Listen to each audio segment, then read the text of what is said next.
Olá, eu gostaria de trazer e trabalhar um tema que é muito importante para a teologia católica, mas está sendo abusado e trabalhado muito mal por certos grupos, que é a questão da tradição apostólica. O que afinal para nós católicos é a tradição? Diante de grupos que se arrogam o fato teórico de serem os defensores da tradição, contra inclusive o Papa, contra inclusive os bispos, o que é para nós tradição? E para entendermos tradição, temos que entender um outro conceito que está ligado imediatamente a esse, que é o conceito de revelação. Para falarmos de revelação, nós temos que ler o documento do Concílio Vaticano II, Dei Verbum, a Constituição Dogmática Dei Verbum. Ah, padre, mas eu não aceito o Concílio Vaticano II. Pois é, então eu não falo com vocês, eu falo com os católicos, porque os católicos precisam aceitar o concílio, já que é a última expressão do magistério extraordinário da Igreja. O que diz a Dei Verbum para nós sobre revelação? Revelação, na Dei Verbum 2, é definida como a automanifestação de Deus na história. Deus se dá a conhecer e dá a conhecer também o seu projeto de salvação. E como é que acontece essa manifestação de Deus na história, esta revelação do seu ser e do seu projeto? De maneira dialógica. Deus estabelece com os seres humanos um diálogo, uma comunhão.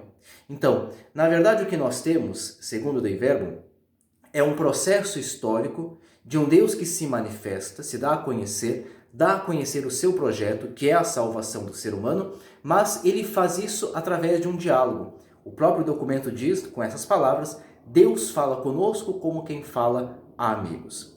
Ora, a plenitude da revelação é Jesus Cristo. É a última palavra de Deus na história. Segundo a teologia tradicional, com a morte do último apóstolo, a revelação teve o seu fim. Mas ela precisa ser transmitida. E aí entra a tradição. A tradição com a Escritura são o modo de transmissão da revelação. E aí vem a questão de entendermos o que é tradição. A palavra tradição, traditio, significa entrega. O que é que foi entregue para nós? Ora, a Igreja compreende, e a Dei Verbum diz isso no capítulo 2, dos números 7 a 10, que a Igreja não entrega algo, não é apenas um conteúdo a ser crido, não são apenas fórmulas de fé. A Igreja entrega-se. Quer dizer, a Igreja, na sua vida, doutrina e culto, ensina o que ela é e o que ela crê. A tradição, então, é a própria vida da Igreja que caminha dentro da história e por isso ela está em constante progresso. Quem quer entender um pouco mais disso pode ler um texto fenomenal, mais completo sobre a Dei Verbum até hoje, escrito do Alonso Shekel, um biblista, que escreveu esse texto com vários outros autores, chamado Comentários à Constituição Dogmática Dei Verbum. O texto mais completo escrito sobre a Dei Verbum até hoje. Ora, a tradição tem como primeiro fruto, e fruto mais importante, a Escritura. A Bíblia, nós podemos dizer.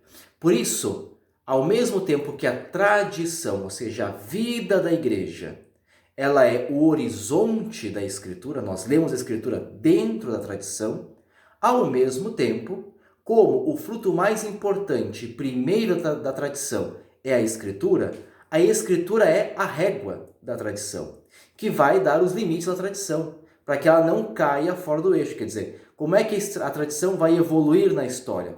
Ela vai evoluir na história em fidelidade ao seu fundamento, que é o Evangelho, a revelação de Jesus Cristo. Então, quando nós falamos de tradição, temos que lembrar que a tradição é uma realidade dinâmica, viva, não morta.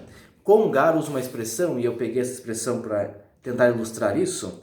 A única maneira de dizer a mesma coisa, num contexto que mudou, é dizê-la de modo diferente. Com isso, ele tenta expressar o que é a tradição. A tradição é este progresso ao longo da história, onde a Igreja transmite a sua própria vida às próximas gerações. E como eu enriqueço a minha vida com as minhas compreensões, quando eu transmitir o que eu penso, o que eu sou, o que eu sei, o outro vai captar de maneira mais ampla, diferente, mas é a mesma vida. A tradição é isso.